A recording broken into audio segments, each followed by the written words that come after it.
TV/the needle drop. There you go. All right, cool. Just letting everybody know. All right. Awesome, awesome, awesome. Recording. You're ready. I'm ready. Let's go, let's go, let's go. Let's do it. Cool. Hey everyone, Anthony Fantano here, internet's busiest music nerd. Hope you are doing well. Thank you for tuning in to this exclusive conversation that we have that we're doing live on the Twitch platform with Lily Trafilio of Beach Bunny fame, singer, songwriter, just talented person all around. How are you doing? Thank you. Wow. I'm doing great. I just finished up some dinner and, just vibing at home. Vibing at home, like you should be during a fucking pandemic. True. So you and the band recently dropped, your Blame Game EP. How have you felt personally that the reception of to that has been so far? I know that you guys, you dropped a pretty big splash of a record back in 2020 and decided to follow it up pretty quickly, with this new collection of tracks. What pushed you guys so immediately back into the studio to lay down this new stuff? I think honestly, we just had this giant tour planned and that all got interrupted by the pandemic. So it just seemed almost natural to just keep writing and put more stuff out while we can. And, that's also something I wanted to ask you about because, it seems like your band blew up at just in time for the for the pandemic to start. Seriously. From what I understand, you've been doing your thing in terms of songwriting for at least a handful of years now, and then sort of the band starts to blow up and this momentum comes, and while that is really disheartening and obviously puts a wrench in the works, simultaneously you guys seem to be taking kind of full advantage of this situation anyway, and it hasn't necessarily stopped the fandom for your music online, and it hasn't necessarily stopped your output either. I mean, I don't know, as an artist who is really kind of gaining their footing during this pandemic era, what kind of challenges are you facing, and what kind of things are you having to devise in order to keep the momentum going?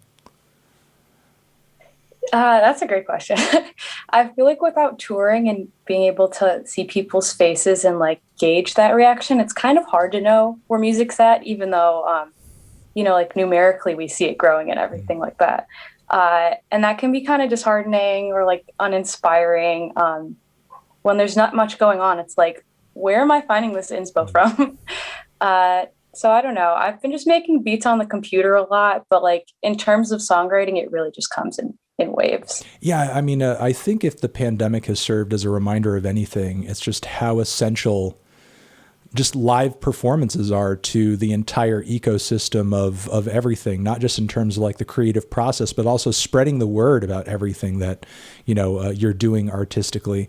Whereas I think maybe up until the very recent past, we've maybe been more under the impression as children of the internet that oh yeah, it's all about being online, and and as long as it's online, it's great. But I think we're kind of learning just how essential that IRL portion of all of it is.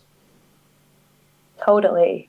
Yeah. We did some drive-in shows earlier in the year, and even that felt disconnected. It was nice seeing people's faces, but missing the crowd aspect is just so weird. Especially for a band that has a bit of an indie and a punk slant, that intimacy with the audience almost seems like a necessity to the equation. Totally. You guys aren't getting up there like Coldplay and, you're just Chris Martin, and you're just fuck you, stay 50 yards away, please. You guys have a very, in your face kind of connection to everyone that you're playing with and that you're playing for. And I don't know, I guess, is there an element of that that's a little disheartening, I guess? And what is your process personally for kind of coming over or, overcoming that hump?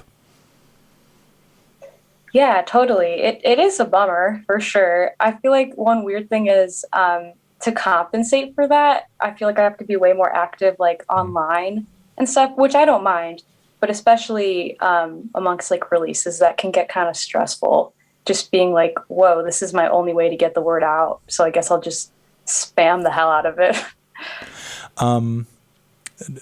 I wanted to ask you, as you kind of transition back and forth during this time between doing Beach Bunny, also doing some solo stuff, as well under another, pseudonym. What is your headspace creatively as you're either writing stuff for yourself or writing stuff with or for, the band? Like what kind of sounds and moods are you going for in one kind of context as opposed to the other? Okay. I feel like with Beach Bunny, I'm usually writing from a very like personal kind of perspective. And I keep the lyrics like really honest. Whereas with any and all other projects, I'm sort of just writing like a fictional story, which was sort of helpful during the pandemic when I had nothing else to write about. Yeah, I mean, especially since Beach Bunny, it seems like a lot of what you write about comes from very tense and very unfair, sometimes like social interactions or expectations. And, Sure. like in a way, has the pandemic like kind of, I don't know, freed you of some of that or like eliminated it by just like completely deleting it from your life? Yeah, in some ways, for sure. I feel like I went through a very angry phase at the beginning of the pandemic, which is probably why the EP came out the way it was. Because I feel like I was harboring all these like emotions. And now that that's passed, I'm very like neutral, happy, content. Yeah, it's nice to be freed of all of these like, interpersonal obligations, I guess. Yeah, totally. But that being said, though, the songs on the Blame Game EP like really get to the heart of like a lot of gender politics and a lot of like urgent kind of social, I guess issues around gender expectations and that sort of thing, and it seems like with most tracks, like you're really coming at it with like something to say, and you want there to be some kind of like takeaway, some kind of message for the audience to pull from that, and I don't know, as a songwriter and as a creator in the age of the internet, because simultaneously it's like you saw how some people could react, like in the case of the George Floyd track, that you did, like, for you, what is it creatively like to have to kind of walk that balance of like, I'm writing a song, but simultaneously I'm trying to also make an argument and I want it to land and I want people to like understand what I'm saying and like maybe kind of see my point of view. You know what I mean?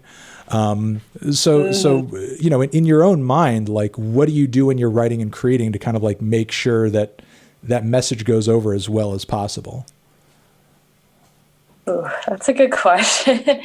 I will say, I guess if I'm experiencing something firsthand, it's a lot easier because I really am just writing from my own experience. And I feel like, especially with the blame game stuff, maybe I touched on a couple like intense topics, but I feel like I tried to not downplay it, but sort of give like microaggression examples instead of giving something that would like, trigger someone or make anyone feel like really negative.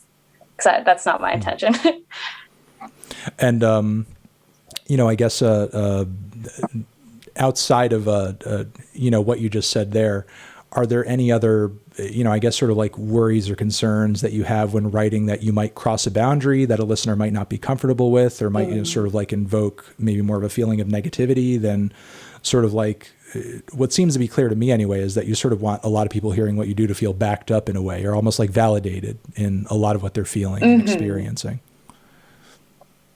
Yeah, I think that was definitely true with the Prom Queen song when I first put it out because I was writing from very personal experience, but I did see some people online maybe not understanding like the social commentary of the song and just taking the lyrics very literally. So sometimes that does take like a follow-up almost, either like in an interview or like a YouTube comment to be like, here are my intentions with the song, this is where it was coming from, which at least for that song I felt the need to put out because I didn't want anyone to interpret it as, I don't know, literally. Literally, like in what way? Like all the things that you're saying are what you want to be the case or like what you think is like cool? Yeah, I feel like there's a couple people on TikTok that were almost using the lyrics to like reinforce their views on their own like eating disorder journey or something like that. Oh, like some weird thinspiration stuff or... Oh. Yeah, exactly. Yeah, like some like pro Anna forum kind of situation. And I was like, no, no, no. Like, I thought it was very clear with lyrics, but, everyone can interpret music differently. So it's tricky. it's really odd to hear that. I mean, I guess this is almost like a predicament that a lot of modern artists are in right now. That weren't Hmm. something that you necessarily experience if you were dropping your shit in 1993. That Sure. it's like people can kind of grab what you do and play almost like a game of telephone with it on the internet, and almost like run wild with it with their own completely different interpretation. And as a result of that, as a creator, do you feel almost like, I don't know, out of control of your work, or like, I guess like even when you, or in a way like you've made it and you've put it out, but after that point, it's almost like not yours, and people can just kind of like do whatever the hell they want. Mm.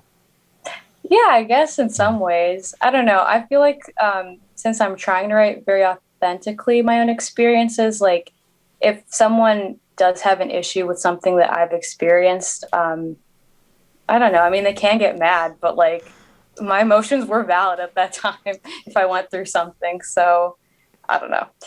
It's tricky, but I feel like as long as I'm writing my own perspective and own experiences and not trying to write someone else's, then hopefully that'll be good. The TikTok thing that you just touched down on is something that I wanted to ask about as well. As a musician who's been writing for a while and most likely remembers a time before TikTok, I mean, most likely when you were getting into music, it wasn't TikTok turning you on to certain songs and artists. But as someone who is, a creator and a music fan who's kind of, growing up and coming up with this technology and this platform, and also as an artist whose music has popped off on this platform to a degree, like what is your read generally as far as like TikTok's impact on the music world at large? Because when you look left and right, it seems like there are some people who are fretting about the whole thing. There are some artists like Drake, for example, who are obviously making music and music videos that are generated for the platform, and like, oh yeah, this is going to go off on TikTok. Like there are people who are thinking like, hey, we got to write the TikTok track, or oh, this 10 seconds on this track will be great for TikTok. I guess is that ever something that crosses your mind at this point, or do you feel like TikTok in a way is destroying music? I know that's something that a lot of maybe more reactionary people in my audience will say sometimes, like TikTok's ruining music. I mean, for you, is it a positive, is it a negative, or is it totally neutral? I feel like it started off as a big negative. I was very opposed to it, especially I think when Honeymoon was coming out, a lot of journalists were trying to frame it in Yeah, that yeah. way. Be like, oh, TikTok's banned, and I was like, what? I've been an artist for this many years. You're not taking Was me that how it seriously was at being all. anticipated, like framed that your TikTok's banned? Oh boy. Yeah, yeah, and it was really annoying because there was like no intention going into it, and I didn't even know what TikTok was when it Sure. blew up. People had to kind of like keep me in the loop. I guess now I'm at a point of like neutrality. Like it's a fun app. I get it. In terms of the music industry, though, I don't know. I could see it going like a lot of different ways. I think for me personally, I don't mind that we're affiliated with TikTok, but I'd like to be more than just an internet band. But in the same way that I'd like to be more than just like an indie band too. Like I like the idea of crossing between lots of different audiences. So it is what it is. No, I can appreciate, the need and the desire to not want to just merely be an internet band, especially since like a lot of the roots of what you do are so deeply based in like indie, which is so closely connected to the DIY scene. But personally, Hmm. from your perspective, like in what ways has the fact that you have to be on the internet sort of changed like Hmm. the ethos of your DIY approach? Oh, yeah. I mean, it's interesting because I feel like the TikTok stuff and then the pandemic, so back to Right. back. I feel like, yeah, definitely pretty active on there in terms of promotion, and I feel like in a lot of ways, it's like broken the fourth wall between like artists and fans, and there's a lot more of like maybe a closeness that would be felt in like a DIY spaces, but now it lives online. Compared to like I don't know. I feel like artists in the past maybe had more of like a mystique about them, where I'm just like shit posting on Twitter like all my thoughts. So people know. As somebody who writes from a place that is so personal, oftentimes, are there moments where you have to stop yourself either in, the creative process, or those shit posting moments where you're like, I can't do this, it's too real, or it's letting people into a place where it may be uncomfortable? Because at the end of the day, as much as your audience may appreciate what you do, they're also like strangers, and stranger danger, as they say. It's true. So I guess are there moments where, you do have to sort of like create a stop in order to like not go to a certain place, or like remind yourself maybe that's just like too intimate? Do you mean like as like on social media, or do you mean like with both, songs? both. Oh, I think with songwriting, since it's like I can disguise it with metaphors and be like really vague about who I'm writing about, I don't really put limitations on that. In terms of Twitter, though, like if I've had a couple drinks, I think I know better than to start logging on. I don't know. And I try to keep it like a positive space. I don't think I would want to talk about like personal relationships or family or friends, like, and use people's names and be really direct about that. Like, I don't want to expose anyone's privacy, because I know for me, I'd be like, oh, it's just social media, but there's a lot of eyes on there. Just to pepper some viewer questions in here and there. Flash Sure. Flash E is asking, is first commenting and complimenting your vocal harmonies on, your recording, saying they're unreal. I realized how much was going on in the last chorus on Blame Game until I listened to the stems. Who inspires your approach to vocal harmonies? This person also wants to know if maybe you're a Brian Wilson fan. Oh, yeah. I mean, he's great. I think for the most part, I mean, I just like harmony inspired music in general.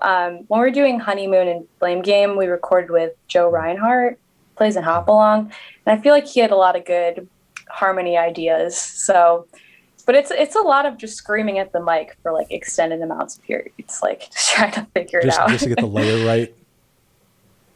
Oh yeah. And I'm just like, can you just loop this part of the track? Like, don't listen to me, because I might start screaming in between the harmonies out of frustration. Yeah, I mean, speaking of what Beach Bunny is doing creatively, and also Hop Along, who you just mentioned, it's odd, because I came of age during a time when indie was sort of like at this commercial peak, where you had your Arcade Fires and your Modest Mouses and your Death Cab for Cuties and Karen O, like going absolutely insane and just being the next coming of Susie Sue in so many ways. But kind of with that washing out, a little bit, it almost seems like a lot of the bands that have remained have sort of almost like gone back to basics in a way, and have like gone back to the roots of what made the genre popular and what made it work in the first place. Do you feel like that is, the case? Is there any sort of truth to that impression? Yeah, I could definitely see that. I feel like a lot of indie bands right now maybe aren't doing all of the big theatrical stuff that maybe they used to do in the past, and just like very classic, like 2 guitars, 1 bass, 1 drum vocal kind of setup. I don't know. I do agree with that, though. Are there any other bands out there right now that you are kind of crossing over with or are greatly inspired by, who you think are doing good things at the moment? I love Hop Along. Obviously. Shout out to Hop Along every day. Yeah, definitely. There's this band, Great Grandpa. Okay. They're great. Based in Seattle. To be honest, I feel like I listen to a lot of like electronic pop music more than bands these days. So I'm not sure. Is that more like a bedroom oriented stuff, or like are we talking about like some ambient techno shit? Some ambient techno, some hyperpop, some like chaos. Yeah. No, hyperpop is very in right now. There are actually a few people in chat just sort of awaiting your hyperpop transition. They're like, when is Lily going to be on a hyperpop track? When are we going to hear her on a blasted out beat, pitch shifted vocal, auto tune, just like completely fucked up? I would love that. I like Dorian Electra would be like the Yeah, ultimate collab. I agree. And Dorian Electra is very open to collaborating with just about everybody. I mean, Dorian Electra is personally a hero of mine. I'll say that much. Definitely. Peyton mostly has a gear question here. This person wants to know if you prefer your Jaguar or your Telecaster. Right. I Oh, Telly's all the yeah, way. I feel like if you're doing anything indie, that's like where your heart is, like at all times. Like, I feel like Yeah. even if you're not like primarily playing a Telecaster, there's always like a Telecaster there in, you know, a Telecaster shaped hole in your heart.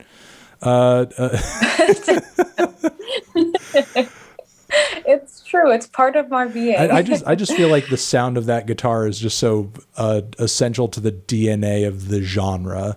I mean, I don't know what it is about sort of like the springiness and the twanginess of it, and the versatility of it, but it just kind of just works. It just works. I agree. I totally agree. I was literally having this conversation the other day. Go Telly. So I asked JPEG Mafia, you know, this question earlier because we were talking with him a little bit ago, and I'm sure that, you know, considering the way the pandemic kind of jumped in and interrupted everything, that, you know, you guys are chomping at the bit to get back to, you know, shows and all of that. I mean, you know, first show back, packed venue. What's the first song that you guys, you know, are like returning with? What's the first song that you guys are playing? Oh God. That's such a good question. I feel like we're going to be like 2 albums deep, 2 more EPs. We may be, in fact. So I'm not entirely sure, but I don't know. I really enjoy playing songs that aren't out yet. So I hope that we have a song that's like 1000% fire. No one's ever heard it, and we just lead off with it, and people are like, "Whoa, what the heck?" You know, is there anything creatively right now that attracts you guys? And you know, fill me in on this if I'm, you know, ignorant. But I see a lot of bands these days like hopping on Twitch, doing like the live stream thing. I know that you guys have done like a few things to video, you know, that are like performances from home, that sort of thing. But like kind of getting into that, you know, rat race, as it were, and just sort of like, let's just start selling tickets to a live stream web show. Like, does the prospect of that, you know, like interest you guys at all, or does it just make the most sense to wait? I feel like we've been sprinkling it in. It's fun to sprinkle in, especially if we get to like go to a venue and do the live stream. That feels productive. But just the at-home stuff is really like, there's such a disconnect, but it's very hard to do it consistently and feel good about it. And, you know, like what does that also mean in terms of the impact on, I guess, you know, the creative process with the band? Because obviously, you know, you're a capable songwriter in kind of like a, you know, solo context, but like when building onto that and writing for an entire group, you know, what struggles does the pandemic present in terms of like being able to get things done as, you know, a budding indie outfit? Yeah, no, it has really been hard, honestly. I feel like we've had practices in spurts, and then it'll be like practices and spurts in an event, and then we won't see each other for another 2 months or something. And I feel like, at least with our dynamic, it's really hard to send demos virtually and kind of like go back and forth postal service style or something like that. Like, we really need to all be in a room and jamming. Postal service style. Yeah, with literally the cassettes in the mail and everything. Like I knew about that, but you just reminded me of that storied tale and everything. Honestly, I feel like that's what you guys should do just to build up the backstory. You know what I mean?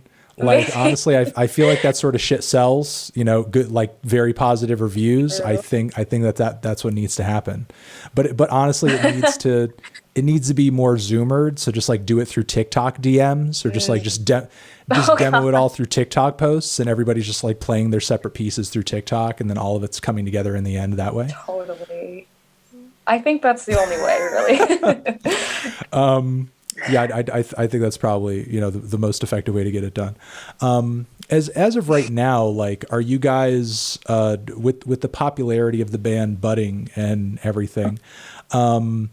are there like a lot of labels and sort of like, industry opportunities being thrown your way? Or are you guys like, trying to keep it as sort of low key and as in-house as possible? I mean, especially since all of you, sort of seem so capable in terms of like promoting what you do online and also getting out like this fleet of like very well put together music videos as well, where, the videography's good, You. it's conceptualized well, and it's edited well.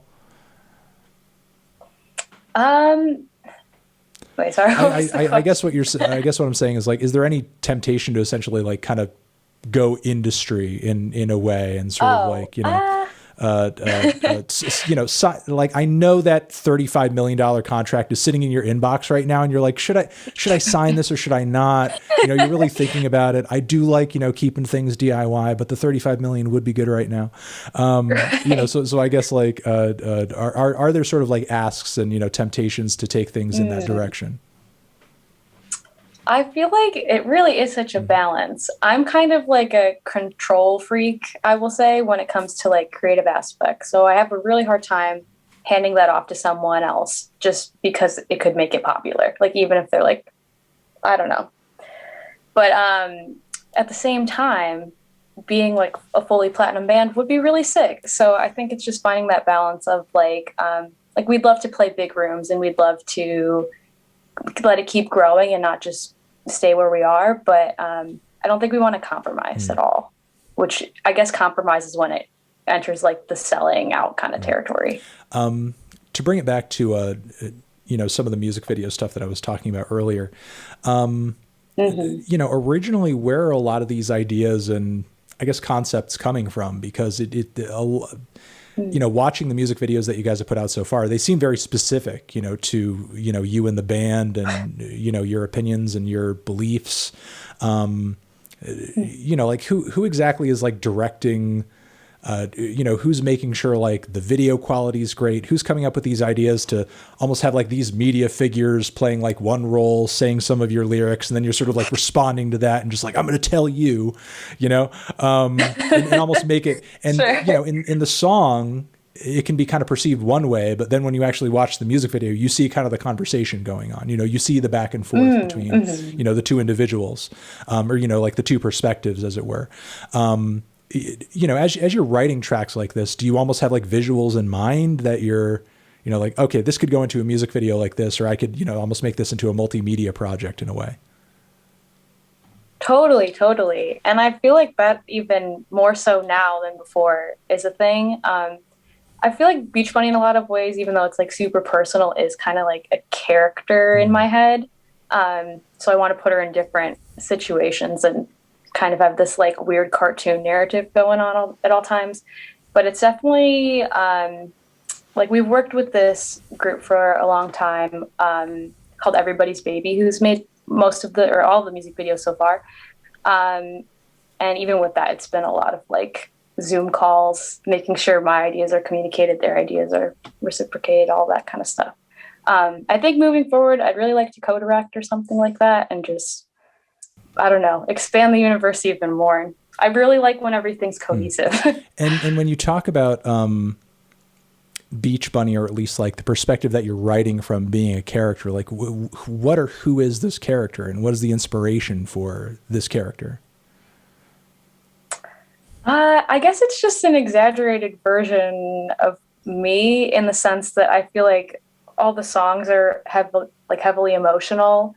Um, and I don't know, like she wears outfits similar to me, but like maybe more amplified or talks about subjects that maybe I wouldn't talk about. So I don't know. It's like a fun way to kind of write things that are still personal but feel like not as attached and vulnerable. Is there anything like personality wise or like aesthetically that this character pulls from, as far as like, I don't know, a relatable 90s show or media figure, like I don't know, a Blossom or a Clarissa, or, just like some kind of like Ah, relatable girl next door who's like going through relatable girl next door problems, and just like, kind of putting those in song for other people to kind of get their own perspective on. yeah, totally. I think that that's pretty accurate, honestly. And I feel like she's a cool punk rocker, but she's also like very sweet and sensitive. you know? Oh, well, thank you for explaining um, the character. I appreciate that. of course. And I feel like maybe yeah, I feel like at least with the music videos, I kind of stick to like pinks and blues and purples and stuff. Where like in real life, sometimes they're dressed like a fairy, sometimes they're dressed like a vampire. Like I try to keep it more cohesive though with each bunny. Are there any, are there any literary inspirations for, that character as well that that you're pulling from too? Hmm. Hmm. Literary. I don't know. Particularly, I can't think of anyone. Just someone with like a bubblegum pop kind of personality, Okay. I guess. Um, I used to be into like surf rock a lot, so maybe she's like a beach babe a little bit. Um, let me ask you, because this is obviously something that comes up in some of your tracks very clearly. I feel like I couldn't really do this interview without asking you a little bit about gender politics in a way. Um, Sure. I guess I wanted to ask, assuming that those in chat are familiar with a lot of the points and perspectives that you're making in your music. In your opinion, as somebody who clearly has some strong views on this issue, what do you feel like societally or systemically is like, I don't know, the root or even like the original sin that puts men and women in a place where, we find ourselves coming of age and Mm. we're so far away from each other emotionally and ideologically, and it's almost like we're strangers and we don't know each other and we don't understand each other. And there's like this incredible disconnect as to like what each side is going through and how each side is contributing to that other side's problems. And I feel like at the end of the day, if you ask your average person, like I think everyone wants everyone to be happy and to get along and to contribute to other people's lives in a positive way. But yet we're in this point where it sort of seems like there's more of a negative impact than a positive as far as like, gender relations. And again, sort of like what is generally putting us in this place where we're starting off on such a bad foot in your view? Oh gosh, that is a loaded question. Um, I don't know. I do agree with you on the emotional disconnect. I feel like maybe just how people, any and all genders, are raised. There is, certain standards, certain upbringing that maybe creates that like dissonance between people.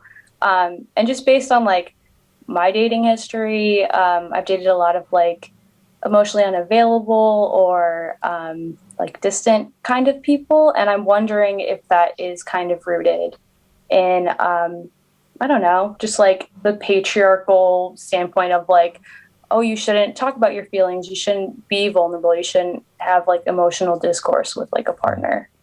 Um, but I don't know if that's the root cause, but I think in my own personal relationships with het cis men, that has been like the number one thing is there isn't that like emotional vulnerability. Which is so odd, especially for guys who I guess are sort of like, I don't know, in or paying very close attention to things like alternative music or the indie scene or like underground Mm-hmm. music, because like the entire genre, I mean, because everything in capitalism is commodified.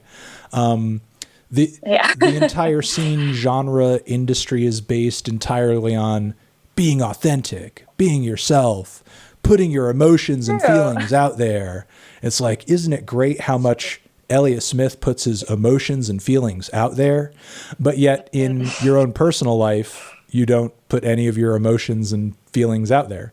I True. don't know. Do you think, as you were just kind of alluding to, do you think that's specifically like a very male issue, or is that something that you personally struggle with as well from time to time? Being honest with yourself and others about sort of what you're feeling and going through emotionally.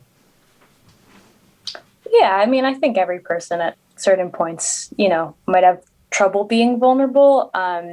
Maybe just for me, from my own experience, those around me are more like accepting of who I am when I'm vulnerable because I'm like a woman. Where certain people that fit into that like male role might have problem, or maybe just not an outlet to talk about those kind of things and not be like shamed or viewed in a certain way that they don't want to come off or something like that. And generally, would you say Beach Bunny's music just like tries to also push toward vulnerability and remind people of the significance of that? Yeah, I'd say so. I think you mentioned it earlier, but yeah, I feel like most of the times when I write songs, I'm just trying to kind of capture my own experience and then hope that people relate and in that way feel some kind of comfort. So those discussions can happen. You know, I know that you guys are, you know, hailing from Illinois. Are there any particular bands in that scene right now or sort of building up to this point that, you know, you feel like are kind of, you know, doing good things or doing stuff people should be paying attention to? Because, I mean, frankly, before you guys, it's been a while since I've heard people like really talking up a band like, oh, they're from Illinois, they're from Chicago. I mean, you know, especially with like the long running prior to this point, like Pitchfork bias toward like a Brooklyn, you know, and just like every, you know, bands coming out of every borough, like of New York and so on and so forth.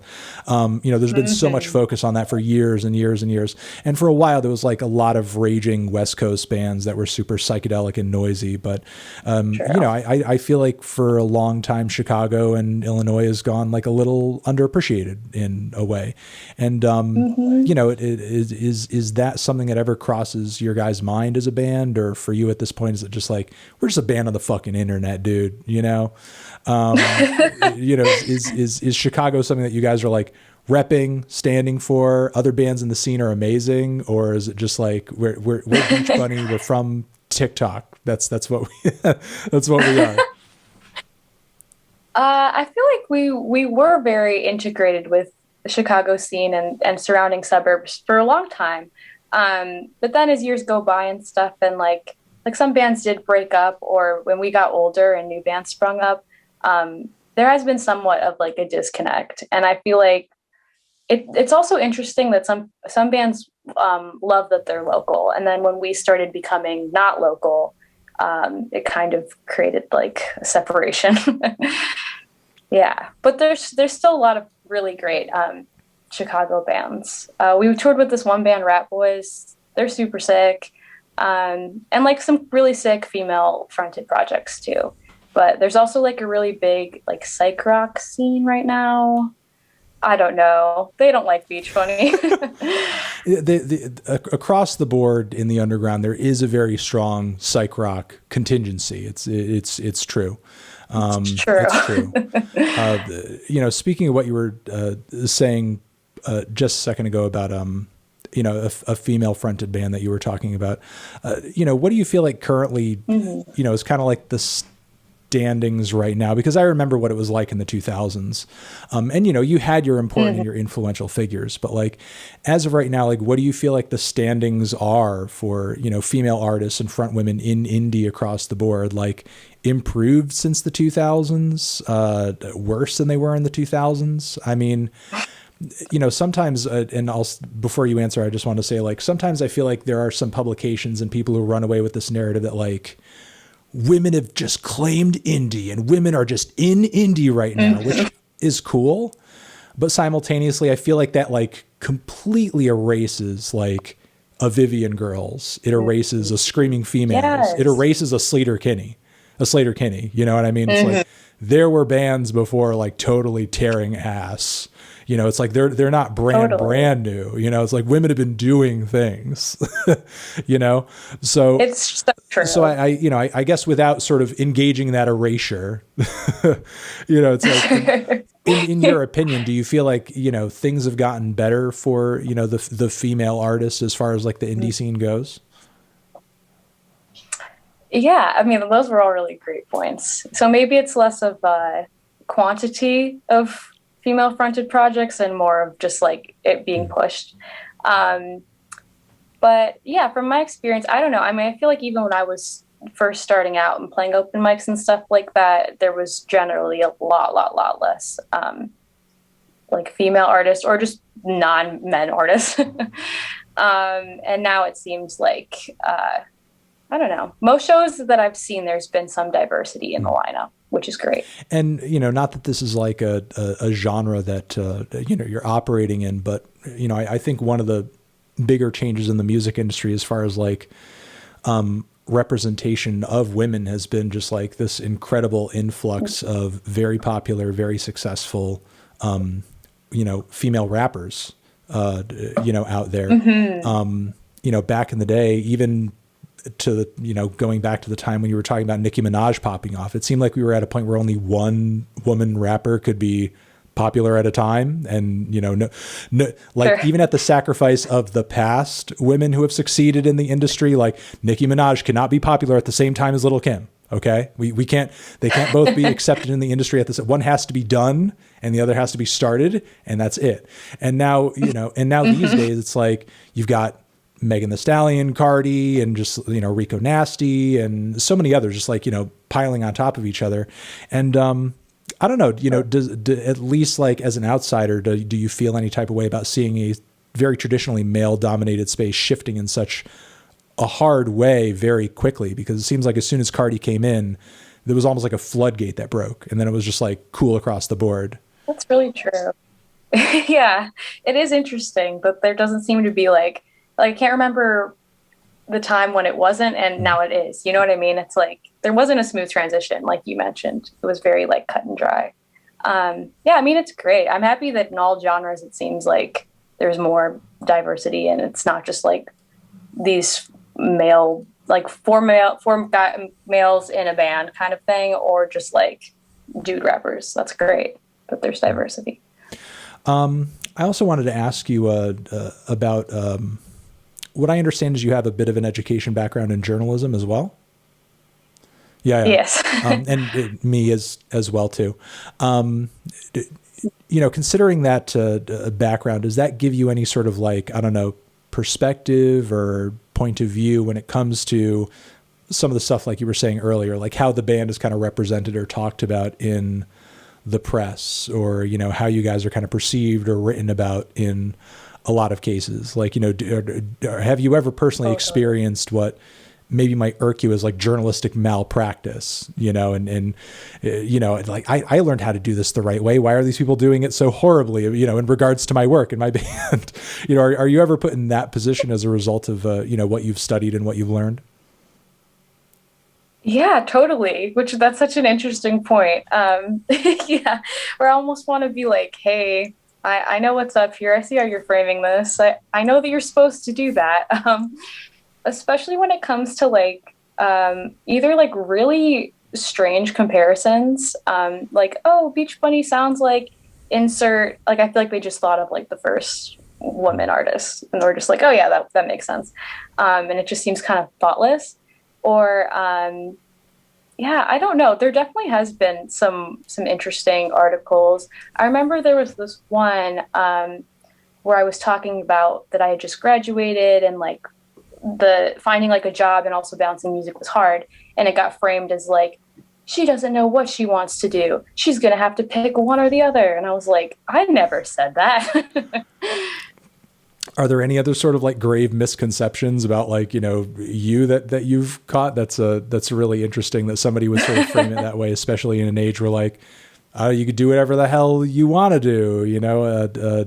There are people who are sort of like operating in all types of ways in the music industry.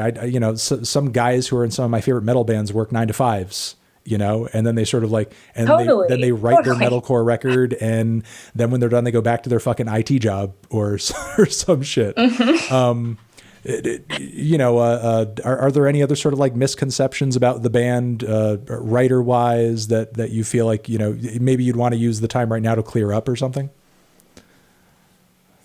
Oh, I mean, for the most part, I think people do an all right job. It's just interesting when there's not a lot of questions asked, and then like a story is built around a few quotes, and I can kind of see through that. I think especially when it comes to just like maybe the longevity of the project. Like I said, when people were talking about TikTok so much, it was very much framed as like this brand new up and coming band. And I was like, well, we've been playing shows for like 3 or 4 years. And And it felt a little disheartening having like all that like DIY stuff just being like, whatever, that was just like child stuff. Now they've made it, so now it matters. Yeah, what you had just alluded to is a really weird thing. Like when you're engaging in, interviews, various pieces about what you're doing, where, as you said, it's almost like you're being asked too few questions, and then you sort of catch up with the piece, and there's like this whole like narrative that's there that you weren't asked any questions about whatsoever, and you're just like, how did they know or figure out any of this stuff or run in such a wild direction with it, without even ever asking me anything anything about it? Because it seems like at the end of that process that the story that has already been built up around you is more important than what could actually be learned by asking you a question. Yeah, absolutely. And I'm sure a lot of fans experience that too. What would you say right now, considering like some of the work stuff that you were just talking about, like if you weren't doing Beach Bunny, what would you be doing? Ooh, probably not journalism, to be honest.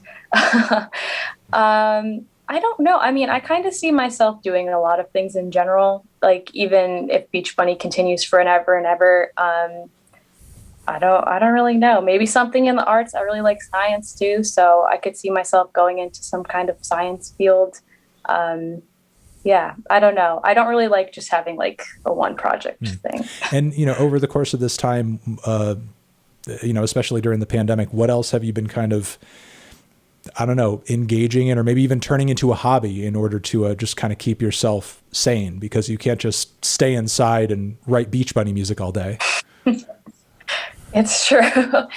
I usually walk for a couple hours a day, which might be extreme, but like it's not extreme now. Right. It's like there's not much to do. I was taking some astronomy and like cosmology classes. That was really fun. I love like space sciences or just like little crafts. I feel like what you said is valid though. Like I really can't force musical ideas out. So there's like spurts of boredom and then a new song and then another spurt of boredom. So it's just how it's always been. About space shit. Are you excited about that new Mars rover? Oh yeah. Every time I see any like Twitter trending subject on it, I'm like, let's go.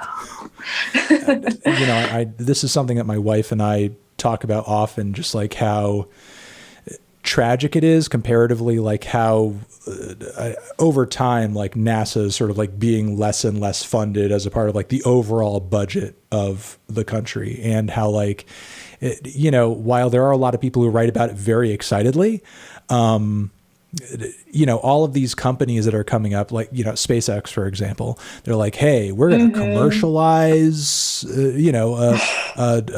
trips to space and so on and so forth. And, while I know there are a lot of people who sort of like, get off on the story and seeing the technology, I mean, personally, I look at that and I'm like, yeah, but they're developing that for them. They're not developing that for me. It's like at the end of the day, and when you think about it, like it, when you do your research into it, like there's so much technology that even goes into the iPhone that, is based off of stuff that NASA had sort of like developed or discovered like at first. And, you think about like all the technological advances that are essentially just like getting packed in the private sector, that there's going to be no public benefit of whatsoever down the road. And I don't know, it seems like if we let the space race, as it were, like completely fall into the hands of like the mentality that this has to make money, at the end of the day, I feel like all we're ensuring is that there's going to be a very, very select few of people that actually sort of like see any benefit off of it. Oh, absolutely. Yeah, I can't imagine how expensive it would be for anyone to like get access to that kind of space stuff. I don't know. It is kind of sad, and it also feels like at least with the SpaceX stuff, like on top of the commercializing of it, it just seems like this is all some giant like ego boost, kind of like, oh, I want to leave my legacy on mankind thing. Which I don't know. That's fine, but it does seem kind of selfish in a lot of Yeah, ways. it's sort of, and of course, technological advancements are advancements, but when it's all to Right. build up sort of like, the, I guess, perception of somebody, so that, Yeah. so that let's say, I don't know, hypothetically, their stock prices go up because people think you're really cool. It Right. sort of seems like it's all just like, there's like bad intentions behind it at the end of the day. Yeah, there's something sinister below the Yeah, surface. like very like, Lex Luthor kind of thing, just like a very powerful, Totally. rich comic book villain sort of thing. Yeah. Totally. It's like when you hear about certain inventors, I feel like there's like multiple examples, and then you like look into it and it's like, wait, there was like hundreds of people working on this, but this one person got all the credit and he Yeah. stole Or ideas. someone invented it already 5 years earlier, but then this other person got the credit for it. Yeah, that too. That too. Totally. Yeah, I mean, a lot of that comes down to just like how weird copyright and patent law is in this country, and like how That's much true. technology and how many patents. And I know we're sort of so far off the music thing at this point, but like how much technology and patents are just like being sat on by companies just because Yeah. they're like, well, if somebody ever tries to use this or do this, we can make money off of it. Or we'll sit on this because if anybody uses this technology, it'll make this other technology that we use that is profitable completely obsolete. To point to, there's a great documentary, I think it's called Who Killed the Electric Car, where some of these car companies were developing electric cars, wildly popular. They were going like from 0 to 60 in a matter of seconds. All of these things that people usually make fun of electric cars for were just not the problem, not the case. And then they got to a point where they were just like, wait a second. There's all of this stuff that could happen, and all of this, all of these ways the transport industry could be radically changed if these continue to be popular. And they stopped leasing the cars to people and they started taking them back and just like crushing them into cubes and destroying them. And then just like completely just like ignoring, there were people who were like willing to pay tens and hundreds of thousands of dollars to like own the cars, and they wouldn't sell them to them. And, Wow. it's just like a really weird, I guess, fucked up way that, we handle copyright and intellectual property in our world. Mhm. And Yeah. again, now we're just so far off the topic, I'll check out that doc. That sounds but I'm so glad that interesting. we went there. So, before I let you go, are there any, I guess, sort of projects or videos or new songs or anything that you are working on currently that, would be coming down the pipe soon? Are you going to try to relax for the rest of the year? Or are you going to stay busy creatively through the rest of 2021? I mean, I think the plan is just to put all the heart and soul into like a second album. Hope it comes out this year. We'll have to see if that allows. But that's definitely the main focus, and just going to try to make it the best it can be. Okay, cool. Well, Lily, again, I appreciate you taking the time and coming through and having this conversation, and we'll be looking forward to the next thing that you put out. Thanks for having me. This All was right. fun. Well, have a good one.